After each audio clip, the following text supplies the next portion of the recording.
Hola de nou, estem ací el segon vídeo, benvinguts, moltes gràcies per sentir-me, el segon vídeo del taller d'escriptura creativa. Anem a recopilar un poquet el que vam dir el vídeo anterior. El vídeo anterior, el resum és molt senzill. L'escriptura creativa, què és? Ja ho sabem, que és una manera d'escriure no tan tècnica, sinó en certa inquietud artística i creativa, i que tots som escriptors i que està clar que hem d'intentar treballar aquesta creativitat i d'escriure molt i llegir molt si volem créixer en este camp. En este vídeo anem a parlar de les eines d'escriptura. Les eines d'escriptura d'avui en dia hem evolucionat, està clar. Fa uns anys sols existia la pluma estilogràfica i el paper. Abans, el papiro i aquestes coses molt antigues. Val? Però bé, no cal que anem tan lluny. Fa uns anys, i no molts, la gent escrivia a mà. De la mà ho passaven a la màquina d'escriure. I de la màquina d'escriure se'ns quedava un totxo de paper impressionant en el qual hi havia tatxons, típex i rotllo, típex també és modern, i aquestes coses rares. Però avui en dia tenim l'ordinador. L'ordinador, inclús aplicacions de mòbil que serveixen per a escriure de manera fantàstica. Com hem d'aprofitar-les al màxim? Què vull dir amb això? Vull dir que podem fer sessions d'escriptura més males, més bones, podem escriure parres que el llitges i dius no és just el que volia dir, o això m'encanta però no per a esta part, coses així. I avui en dia que ens permeten aquestes noves tecnologies guardar tota aquesta informació en fitxers a banda o com siga i no tirar res. Jo vos recomano no tirar res del que escrivim perquè sempre podem reprendre algun fragment, alguna cosa a temps de tirar sempre estem. I és una manera genial d'editar. Pues escriure un pàrraf, borrar, copiar, pegar, pujar, ara canvia això i això és més brutal. Tenim una sort molt gran de viure en este segle i de tindre aquestes eines a la nostra mà. Hem d'aprofitar-les i treure-los tot el suc possible. Quines aplicacions o programes vos recomano jo? Cada un té les seues necessitats i cada un tira mà de les coses que creu que li resulten més còmodes. Per a mi, jo simplement escric en el Word o en l'aplicació d'escriptura en la que escric directament, però normalment escric en el Word. Vos explique. Existeixen molts programes que són més específics per a la creació literària, com per exemple, jo crec que està en el Zenit, és uno que es diu l'Scrivener. L'Scrivener, que ho busqueu, i és un programa de pago, però que serveix molt bé per a estructurar històries, perquè a banda de redactar com el Word, que simplement, el Word ja sabeu que té tot un món més allà de la pàgina escrita i ja està, sinó que se li poden posar índexos, capçaleres, peus i coses molt més evolucionades que la simple manera d'escriure una pàgina en blanc en Times New Roman. L'Scrivener té una sèrie de subcarpetes en les que uno divideix la història per escenes, li afegeix imatges que el porten a aquesta escena en qüestió per a intentar motivar un poquet la sessió d'escriptura basada en aquesta imatge evocadora. És molt més professional per a aquestes coses i després crec que també, jo dic crec perquè jo no l'he gastat mai.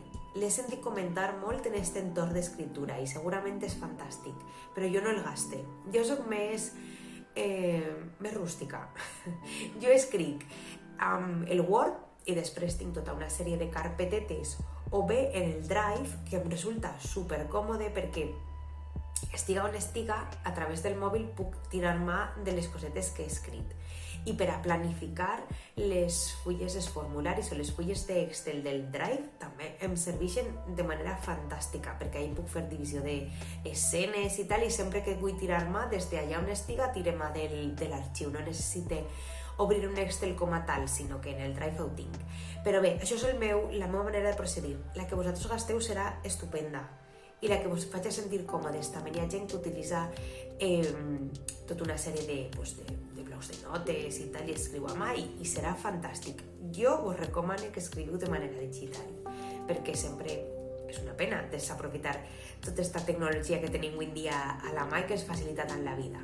Jo escric també directament en l'aplicació d'escriptura que es diu Wattpad, de la que us parlaré més avant en este taller, en la segona part, però té una manera d'escriure en ella molt intuïtiva, molt còmoda, que també pots escriure des de l'aplicació mòbil o des de l'ordenador i és molt fàcil d'utilitzar.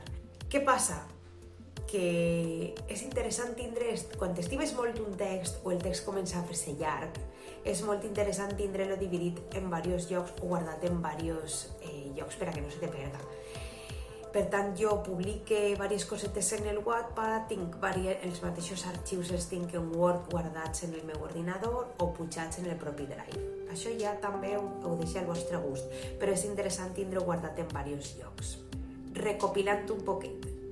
Eines d'escriptura. Llapis i paper de tota la vida. Sí, llapis i paper versus les coses digitals, no? Sempre les coses digitals, avui en dia, millor. Què passa? Que podem tirar-me d'elles quan vulguem. En el mòbil, notes de veu. Això és superpràctic. Ens guardem una nota de veu en alguna emoció, en alguna cosa que hem vist i després tirem-me d'ella en el moment que siga. Això és, a més, no necessites tindre les mans lliures, ho graves i ja està. La capacitat d'editar un text de manera escrita tradicional en el llapis i paper has de tatxar i tirar. Mentre que de manera digital tires mà del text, veuràs una part, copies, pegues, trasllades un text aquí i allà i clar, aquests avantatges són indubtables, que són millors que els altres. I poquet més vos vaig a dir ja en este vídeo. Vosaltres podeu, en qualsevol buscador, col·locar les eines d'escriptura que n'hi ha avui en dia, els programes d'escriptura, i investigueu, i el que més bé us valga. Al final, dedicar-li molt de temps a buscar què és el millor per a escriure o no és secundari. L'important és escriure i no buscar-nos excuses d'intentar veure què serà millor, escric millor en això, escric millor en això. No, escriu, deixa't d'excuses i escriu. Una volta tingues una idea inicial, ja veurem en què escrius millor o quina cosa et resulta més còmoda, però tu de moment ja escriu. I bé, hem arribat al final del segon vídeo.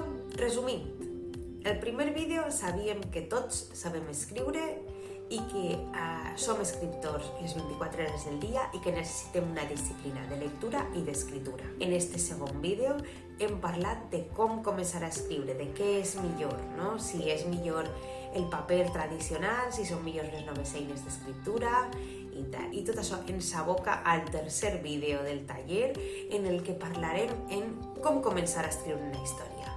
Val? Si és millor començar pel títol, si no és millor, i com començar a trencar aquesta por que tenim tots a començar a escriure una història. Moltes gràcies una volta més per haver-me sentit i ens vegem en un tercer vídeo.